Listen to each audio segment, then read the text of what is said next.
Chapitre 21. Et l'Éternel visita Sarah comme il l'avait dit, et l'Éternel fit à Sarah comme il en avait parlé. Et Sarah conçut et enfanta un fils à Abraham dans sa vieillesse, à l'époque que Dieu lui avait dite. Et Abraham appela son fils qui lui était né et que Sarah lui avait enfanté Isaac. Et Abraham circoncit Isaac son fils à l'âge de 8 jours, comme Dieu le lui avait commandé. Or Abraham était âgé de 100 ans quand Isaac son fils lui naquit. Et Sarah dit, Dieu m'a fait une chose qui fera rire. Tous ceux qui l'apprendront riront à mon sujet. Puis elle dit, qui eût dit à Abraham que Sarah allaiterait des enfants? Car je lui ai enfanté un fils dans sa vieillesse. Et l'enfant grandit et fut sevré. Et Abraham fit un grand festin le jour où Isaac fut sevré. Et Sarah vit le fils d'Agar l'Égyptienne qu'elle avait enfanté à Abraham qui riait. Et elle dit à Abraham, chasse cette servante et son fils, car le fils de cette servante n'héritera point avec mon fils, avec Isaac. Et cette parole déplut fort à Abraham à cause de son fils. Mais Dieu dit à Abraham, que cela ne te déplaise pas à cause de l'enfant et de ta servante. Quoi que te dise Sarah, obéis à sa voix, car c'est en Isaac que ta postérité sera appelée de ton nom. Mais je ferai aussi du fils de la servante une nation, parce qu'il est ta race. Et Abraham se leva de bon matin, prit du pain et une outre d'eau, et les donna à Agar, il les mit sur son épaule. Il lui donna aussi l'enfant et la renvoya. Et elle s'en alla et erra dans le désert de Beer-Shéba. Quand l'eau de l'outre fut épuisée, elle laissa l'enfant sous un des arbrisseaux.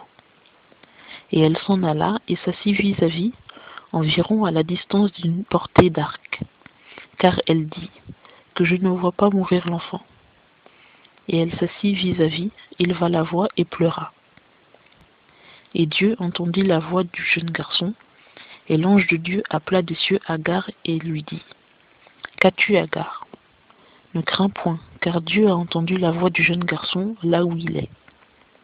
Lève-toi, prends le jeune garçon, et tiens-le par la main, car je ferai de lui une grande nation. Et Dieu lui ouvrit les yeux, et elle vit un puits d'eau, et elle alla et remplit l'outre d'eau, et donna à boire au jeune garçon. Et Dieu fut avec le jeune garçon qui devint grand, et habita dans le désert, et il fut tireur d'arc. Et il habita dans le désert de Paran, et sa mère lui prit une femme du pays d'Égypte. Et il arriva qu'en ce temps-là, Abimélec, accompagné de Picol, chef de son armée, parla à Abraham en disant, Dieu est avec toi dans tout ce que tu fais. Maintenant donc, jure-moi ici par le nom de Dieu, que tu ne tromperas ni moi, ni mes enfants, ni ma race. Tu agiras envers moi et envers le pays où tu as séjourné, avec la même bonté avec laquelle j'ai agi envers toi.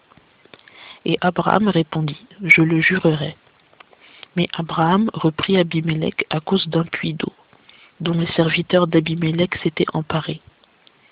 Et Abimélec dit, je ne sais qui a fait cela, toi-même tu ne m'en as point averti, et moi je n'en ai entendu parler qu'aujourd'hui. Alors Abraham prit des brebis et des bœufs, et les donna à Abimélec, et ils firent alliance ensemble. Et Abraham mit à part 7 jeunes brebis du troupeau. Et Abimélec dit à Abraham, qu'est-ce que ces 7 jeunes brebis que tu as mis à part? Et il répondit, c'est que tu accepteras ces 7 jeunes brebis de ma main, afin que ce ne me soit un témoignage que j'ai creusé ce puits.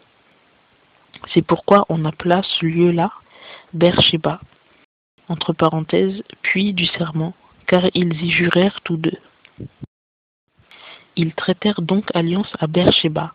Puis Abimélec se leva avec Picol, chef de son armée, et ils retournèrent au pays des Philistins. Et Abraham planta un tamarin à Beer-Shéba, et il invoqua là le nom de l'Éternel, le Dieu d'éternité. Et Abraham séjourna longtemps au pays des Philistins.